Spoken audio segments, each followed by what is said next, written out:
Hi everyone, this is Holly from Hot Humble Pie. Welcome to my channel if you're new, and a big warm hello to my subscribers. I love you guys so much. Today I am bringing you some trash to treasures and some thrift store makeovers. And as always, I hope you enjoy the show.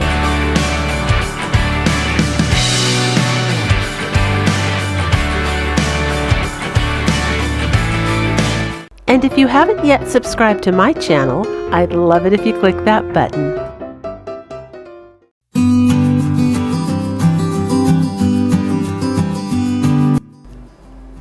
For this first DIY, I am using a clock that I got. I don't remember how I got it, but I didn't pay for it. It was either a gift or someone gave it to me. I just know that I haven't been able to put it up for a while because it doesn't go with my decor. It's a pretty look if you have that decor. It's just my decor is completely different, and I'd like to use this clock because I have a little area upstairs where I keep needing to glance at something to see what time it is, and there's nothing there but a wall. So we're going to see if we can't bring this up to 2021 here and my decor. I'm going to start by taping off the glass and covering up that gold rim around the edge of the glass there. That just to me is a little dated. Again, if you have that look, it's nice, you know, but you have to have that whole look. It can't just be thrown in there with farmhouse rustic decor. So we start by painting it black, and I'm going to use the Dollar Tree beads and glue them all the way around the outer edge of the glass like that. And so this is what we have so far. We're just going to finish it up here. And then you're going to see me go through a process here. I left it in. I was thinking about just showing you what I finally did with the clock, but I actually have an idea that some of you may like, so I still wanted to share it with you in case you want to do this version of it. At the end, I chose to switch it up. You know, I basically redid this whole clock. I made it over, and then I ended up changing it. So now I'm taking some white acrylic paint, and I'm going to go ahead and give the beads and the clock one coat. I've mentioned this in a previous video. This craft paint, it's acrylic paint. It's called Craft Smart. I got it from Michael's, and in my opinion, I mean, watch this, you guys. This is just one coat.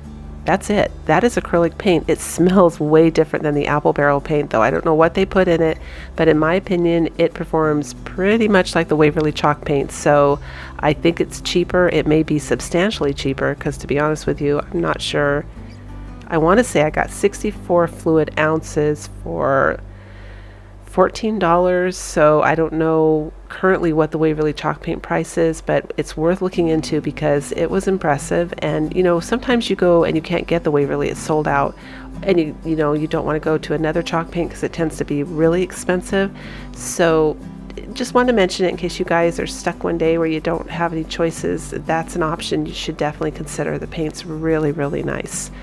So now I'm taking the Territorial Beige from Apple Barrel Paint, and I decided to put it on, like sponge it on, and then I don't like it. I want it more like a stain, so I take a wet baby wipe and kind of wipe it off so it looks like this.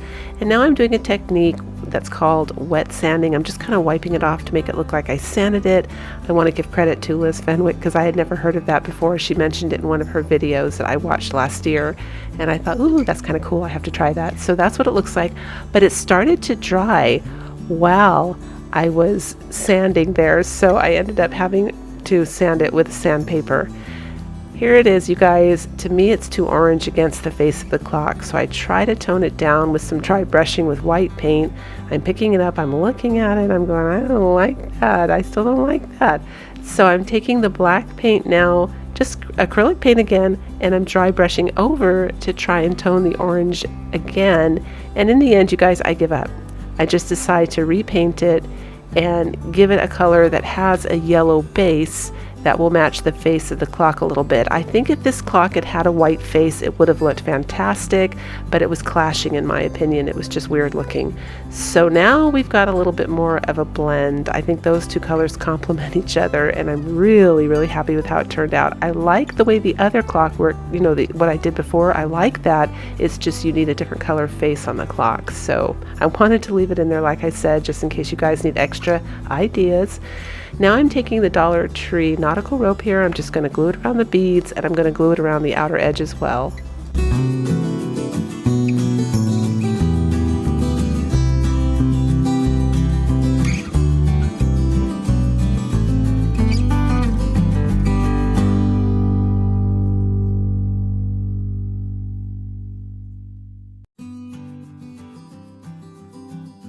Last but not least, I like to take a little flame and just float it over there to get rid of the hairs, and I like that singed look, and this is what we end up with, and I love it.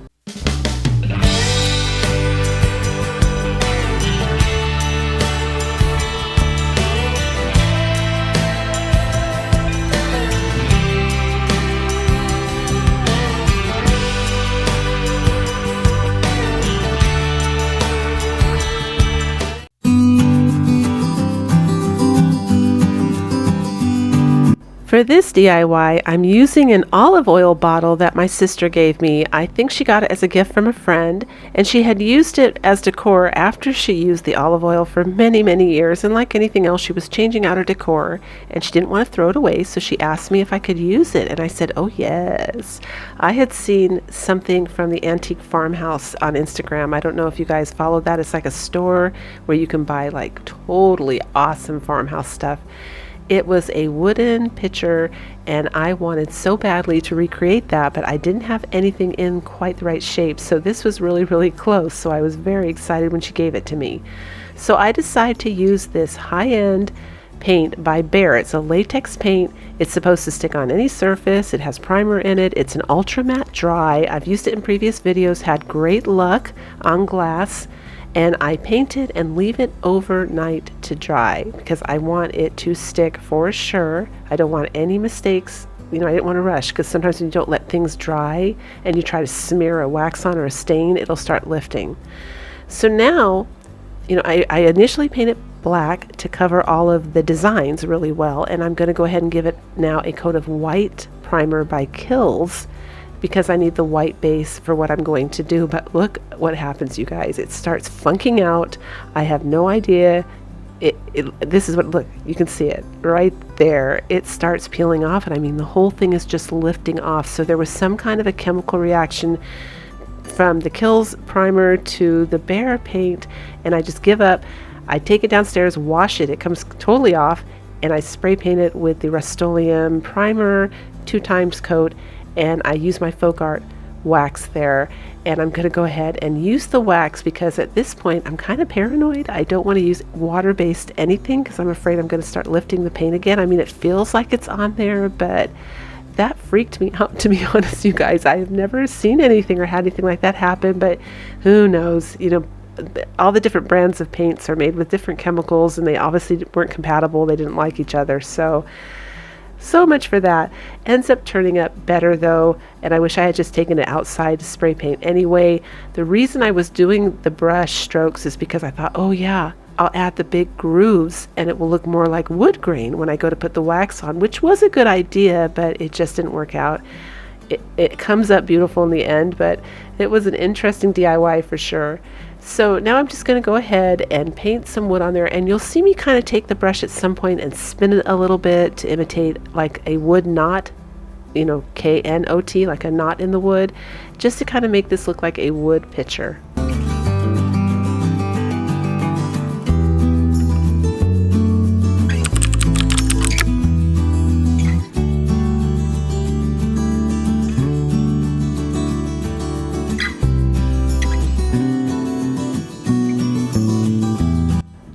So someone asked me what brush I prefer for doing a faux wood grain.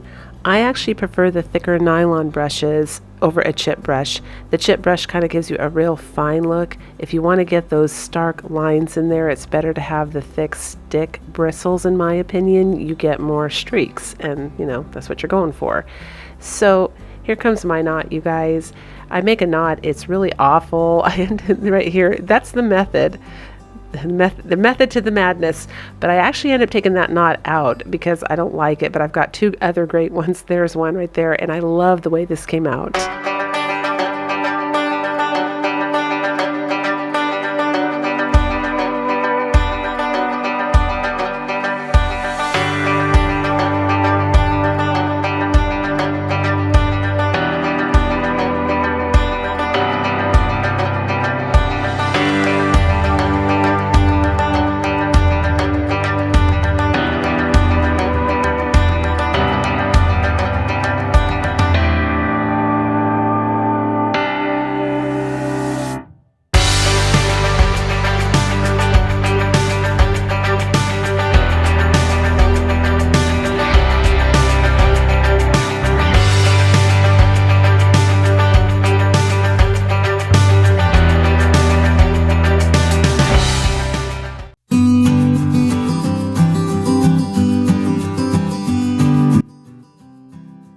This is a thrift store find from the Goodwill that I found last January. It was half off, so I got it for $1.50. And here's our farmer's market calendar, which I'm going to try and use as much as possible. For those of you that have been watching my channel, you know I gave about 17 of those away. And so I do want to use as many pages as I can. So I start off by cutting that rope off. I'm not going to be using that. And I choose this picture here because it's pretty much the only one that fit on this really, really well, so I didn't have a lot of choices. And I'm going to start out by cutting it out.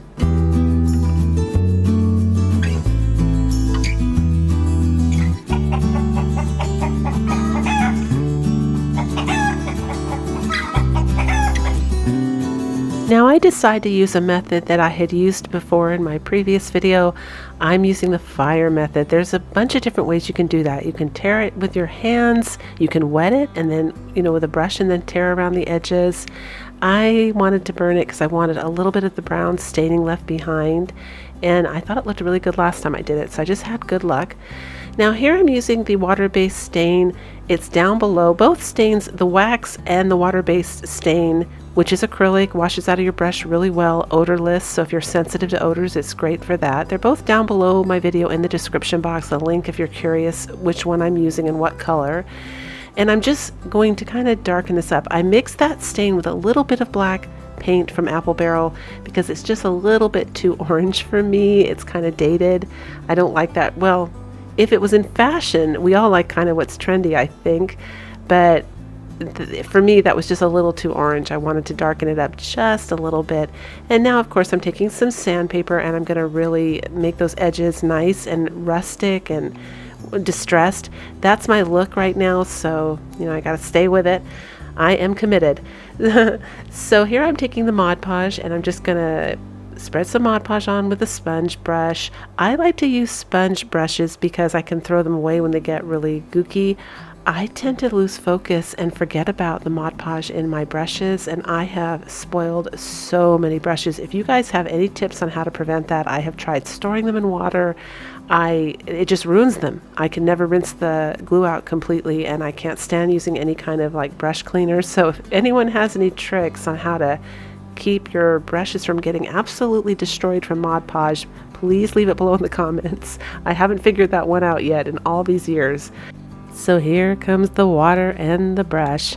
I had heard this works really well. I think maybe because it was a calendar page, it was too thick because it did not budge with the wrinkles. I had better luck with a wet sponge pressing it. I think if I had been using computer paper or a napkin or something thinner, it probably would have worked brilliantly, but the paper wasn't responding, unfortunately.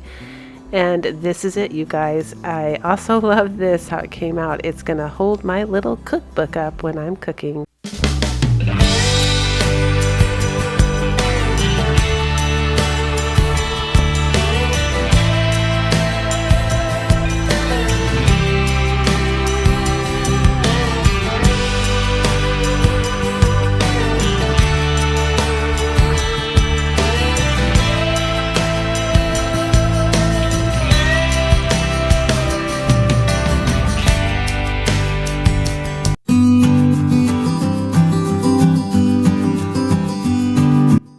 Now this box was holding chocolates. It was a Christmas gift, fair trade chocolates, you guys. And really pretty box, but just not my style. And I've been kind of keeping it in storage because I thought, I didn't want to throw it away. It's a really great thing to put chargers in if you have a lot of chargers in your house for your phone or something, that kind of thing. These are great little things that keep things hidden. We always need that. So I decide to try and create this, I'm going for it. I'm going to try and make it wood. It's like a cloth that's furry, but when I paint it, all of the fur that you kind of see on the edge there gets squished down and it looks totally flat and it comes out brilliant. But I wasn't sure at first. This is all trial and error, but I thought if this doesn't work, I can't use it. I'd have to give it away, so I might as well try. So I start off by giving it the paint. Again, it's the Behr paint, the interior paint that I mentioned in the beginning of the video. I give it one coat of that, and now I'm just taking acrylic paint and I'm going to dry brush it all over. Now you can stop here if you want, because this kind of creates the look of that old dirty barn wood, but I wanted to make it look like wood. For those of you that watched my Halloween video, I did that with a tray. This is how I go about making wood. I always start off with black. The black gives it a really good base. I don't know what it is about black, but it adds some kind of depth that when I'm all done, if I skip it, it doesn't look as real. I don't, that's been my experience. But you know, you do whatever makes you feel comfortable, you guys, and whatever you find works for you. I do a dry brush. Now you can see here how it's getting drier and drier on my brush, so we're getting almost a cloudy look. So now we're getting the cloudy look on the black. And the next step is going to be to use the color Burnt Umber by Apple Barrel, and I'm going to do the exact same thing that I did with the white paint, and then we're going to have a fourth color coming up here in the next step.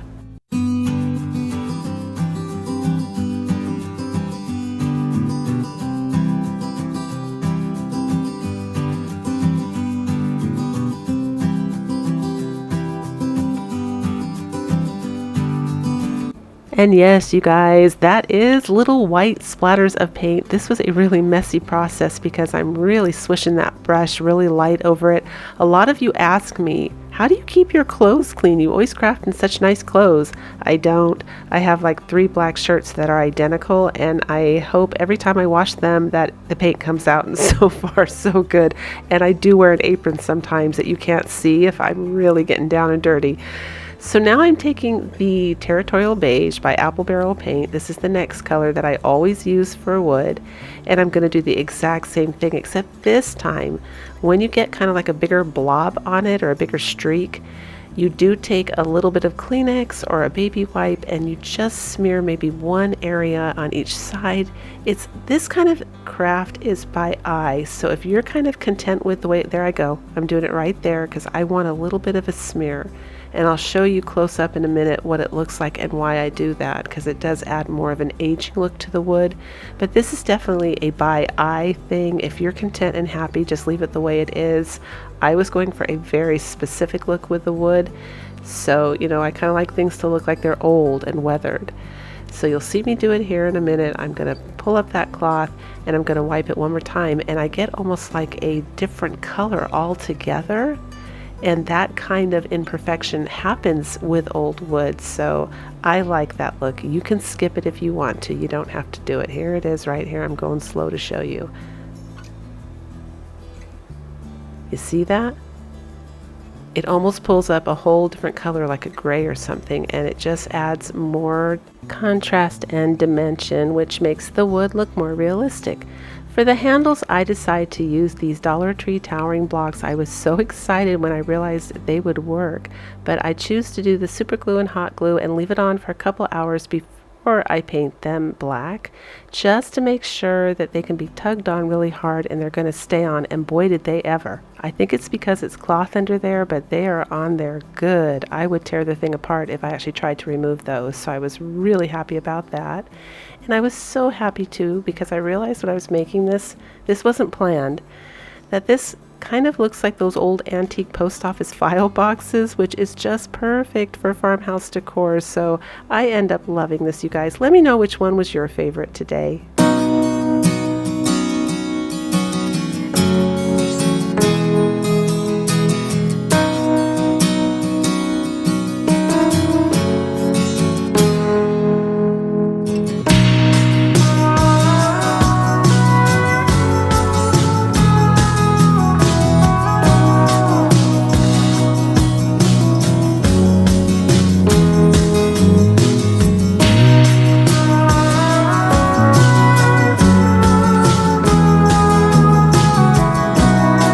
If you enjoyed today's video, don't forget to give me a big thumbs up. And of course, as always, until the next video, breathe deep, fret not, and do things that make you happy.